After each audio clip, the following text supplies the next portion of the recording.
There's a lot of frameworks out there for business. There's thousands of business books. There's so many gurus and speakers and authors and fractionals. And I mean, everybody. Yeah, you could drown yourself. Yeah. So there are so many, but you've got to find one and stick with it. Yeah. I think the reason why they don't work isn't because they're bad frameworks, is that you just don't follow through. Clay, I got a coffee fact for you. Yeah, we're going to talk a lot about increasing revenue, ramping up those conversions, and a little bit about coffee.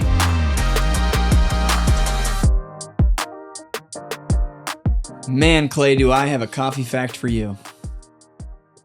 Bring it. Take a sip. Bring it.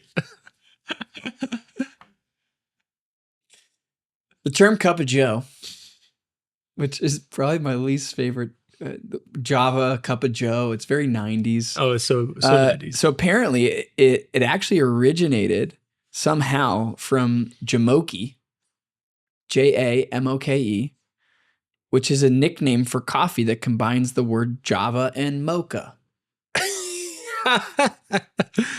Oh, wow. Talk about cheesy. That's Pretty Joey. Yep. Yeah. So Jamocha. Just cheers to Jamocha. Jamoke. All right. Well, there you go. So now that that's out of the way. Thanks for coming back to another episode. I'm not supposed to do that. That's yours. You're supposed to do the end. Hey, welcome back. There it is. Coffee and Conversion. This is the end of season 2 as we know it. We've had a lot of fun this season talking about all things content, marketing, lead conversion, revenue. Actually, our very first episode was really fun. We broke down season 1, creating content, what worked, what didn't, and that was actually the premise of why we created this season. And so very, very nitty gritty. We hope it was a service to you, and we also hope you enjoyed our coffee. Absolutely. Cheers. Clay, we talk a lot about lead generation. We talk a lot about getting new business, winning new business and growth, but we don't spend a lot of time, at least on this podcast, talking about what operational structures make that possible. And I think that would be a great place to start and sort of just kind of go behind the curtain for good agency and talk about what we use. Yeah. Well, I'd say that the first thing that I would recommend to anyone out there is that you find a framework that works for you. Yeah. There's a lot of frameworks out there for business. There's thousands of business books. There's so many gurus and speakers and authors and fractionals. And I mean, everybody. Yeah, you could drown yourself. Yeah. So there are so many, but you've got to find one and stick with it. Yeah. I think the reason why they don't work isn't because they're bad frameworks, is that you just don't follow through. Oh man.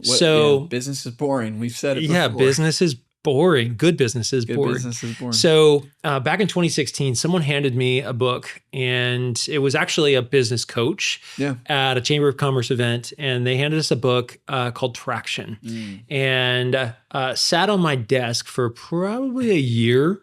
And then I heard somebody else say, you should read that book, Traction. I'm like, I have that. Yeah. And so I opened it up and we read it, and I had my team read it, and we were small at the time. I think we had 8 or 9 people on staff. Mm-hmm. And so we were like, oh, let's do this. Yep. So we scheduled an annual planning meeting, and over coffee, lots of coffee, and probably a little bit too much tequila on the end of day 2. We walked through the EOS framework, and we established our VTO. We figured out what is our core focus, what is our niche, what is our vision for the company, what is the 10-year plan, what is the value that we hold dear. Mm-hmm. And then we identified what are our 3 uniques, what is our proven process, what is our target market. All of those things were so valuable to walk through. Yeah. And then most importantly, we had a rhythm. So we moved into weekly meetings called L10s. For 90 minutes, we would sit down and we would hash out issues. We would make sure that we're on track for our quarterly goals and for our annual plan.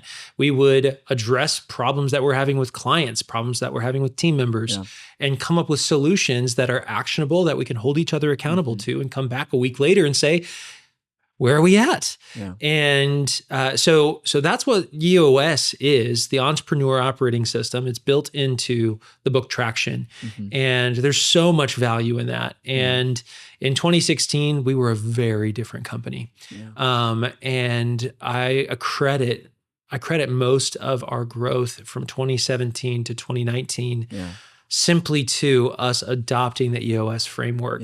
And it has been so cool to see, because we set it up, we established it in 2016, so 9 years ago, and we're almost to 10 years. And when I looked back just recently at our 10-year plan, wildly different than what I thought was going to happen, but wildly better. Right. And that's the beauty of, I mean, you don't have a crystal ball. You can't look 10 years into the future and say, this is what my life is going to look like. Yeah, we're not talking about manifesting anything. We're talking about trajectory. Where are you running? And while I didn't hit my annual goal, I exceeded it.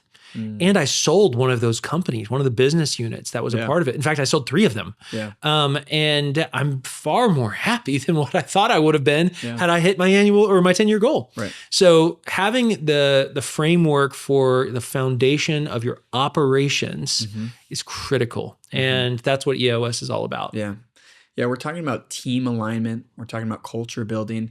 You know, the reason we say good business is boring is because without some kind of consistent system that you are operating under, you will just have wing it creative. And I think you find this in many marketing agencies or creative jobs. People are just like, well, I just have to feel it. And I just got to, you know, I work these hours and I work best this way. And those things are fine to know about. But when you start to work around other people and your teams are growing, outside of marketing agencies, a lot of the service-based businesses we serve in finance or senior living or commercial construction or legal or beyond, or even our schools, like every single one of them has done well, has done better off when they have a boring system. Because it allows you space to actually dream more. That's what I have found. And I have worked in plenty of businesses on my own or underneath other people that are so fun on the outside. They look cool, but they're so dysfunctional because there's no boring system that actually makes them great. And I think about, you know, Stephen Covey talks about beginning with the end in mind. And that's really what EOS does well.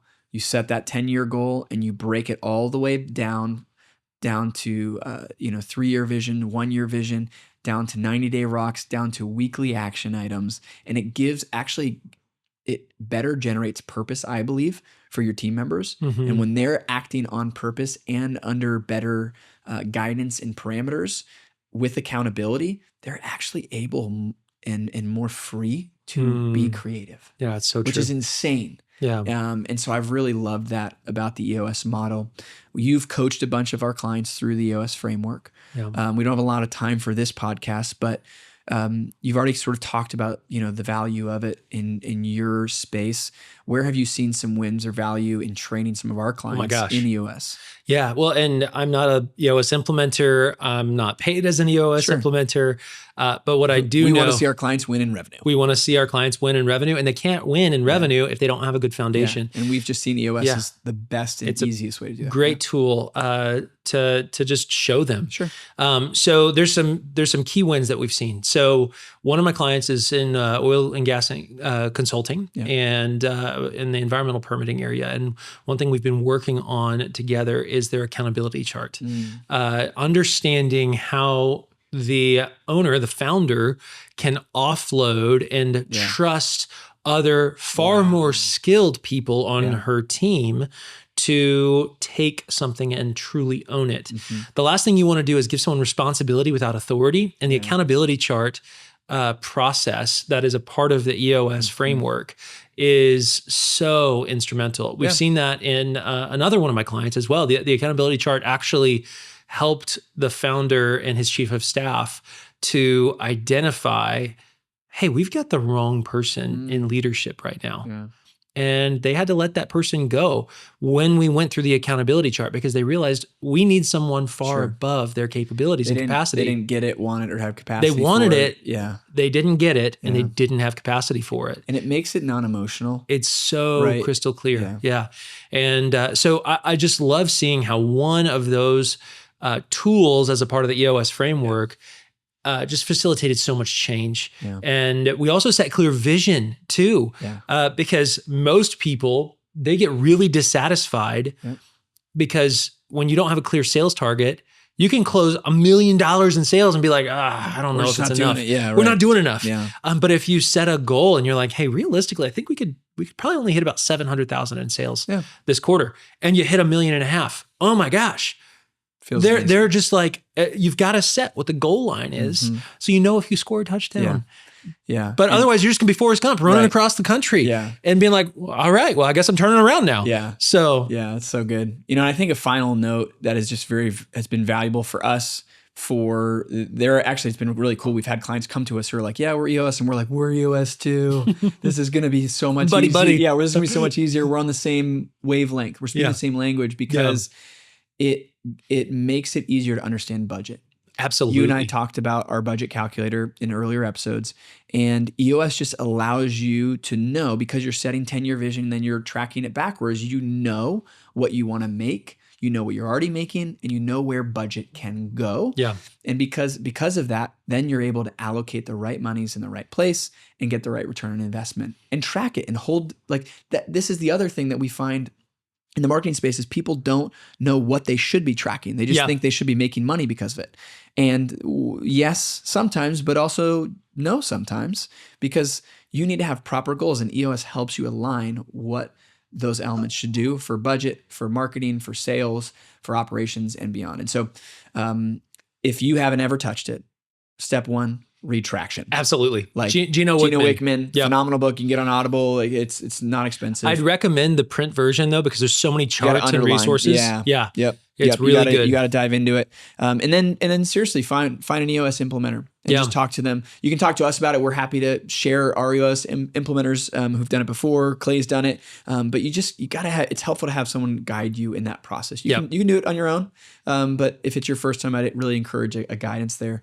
And then start to figure out and clarify those seats, the right people, right seats, and right budget for the right vision. Absolutely. Right? This is the process. So we're really excited for you to dive into it, have some fun with it. Yeah. It is a lot of fun. We say boring, but it's a lot of fun. It really is. Yeah. And so, hey, thanks for coming back for Coffee and Conversion Season 2. We really enjoyed having you. Please share it with a friend, subscribe, look at some of the other content here, and definitely come back for next season. We've already got it in the works. And so we're really grateful. In the meantime, grab your cup of coffee, grab it with a friend.